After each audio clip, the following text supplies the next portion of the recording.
Alright, a little update on my Orbiter 2.0.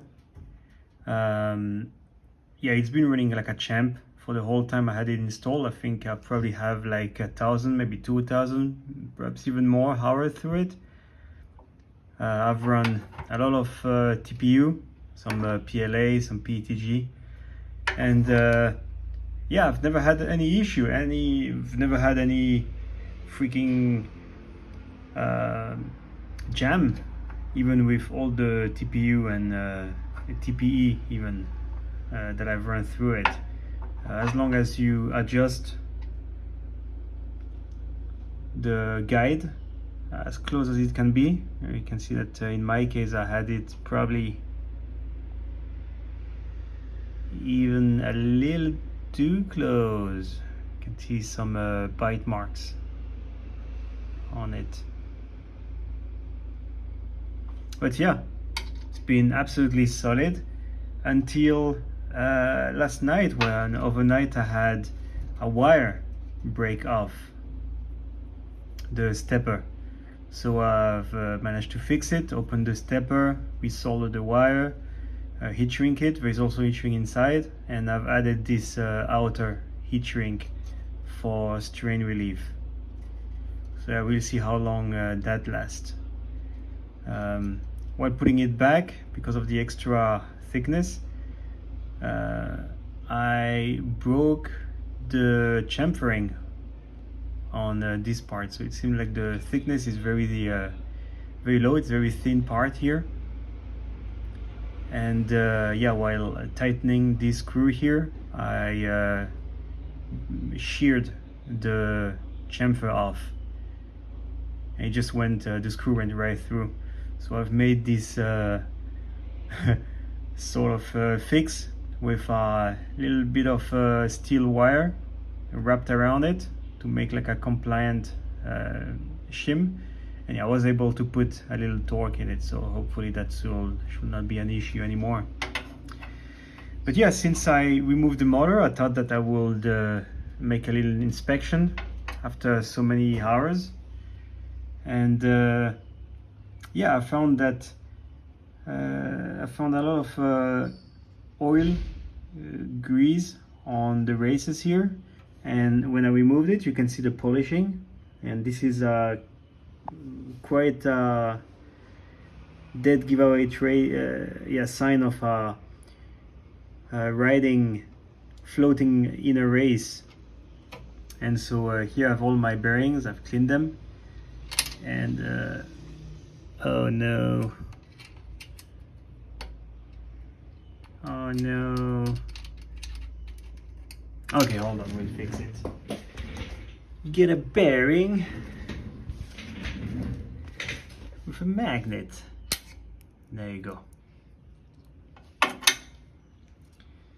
Yeah, so here is the main bearing, so it fits well, and of course, because it is very loose, so that yeah, you can see it's not the bearing itself, it's the inner race that has some play. You're moving it left and right.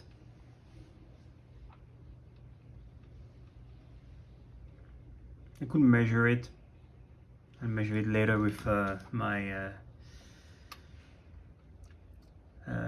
strain gauge. Alright, so here we have this boy here. So here as well, condition is great.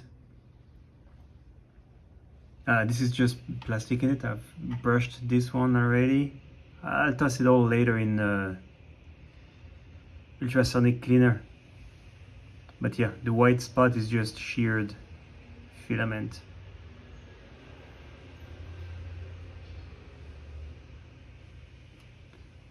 Anyway,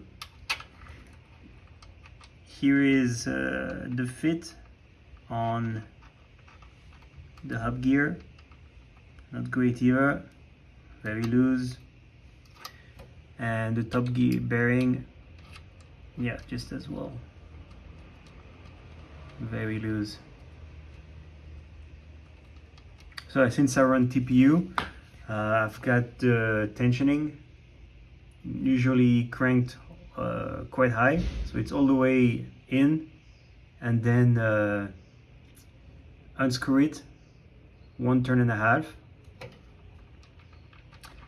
And yeah, well, it's still working, but yeah,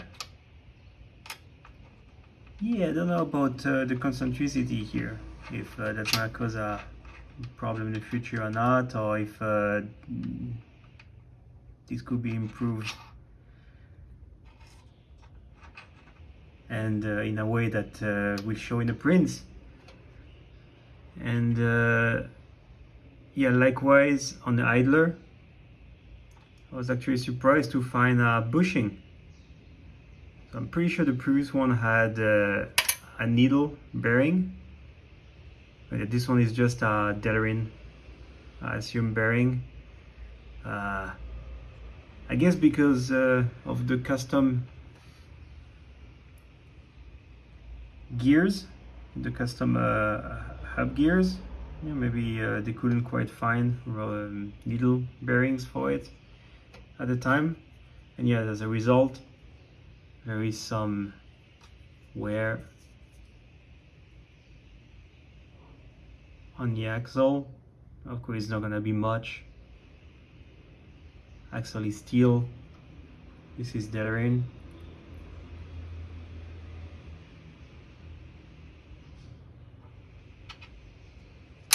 But yeah, I'll get you later. So yeah, I'll just reassemble it.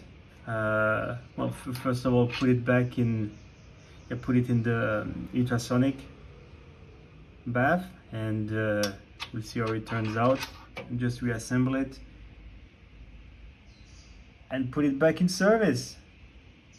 Cheers.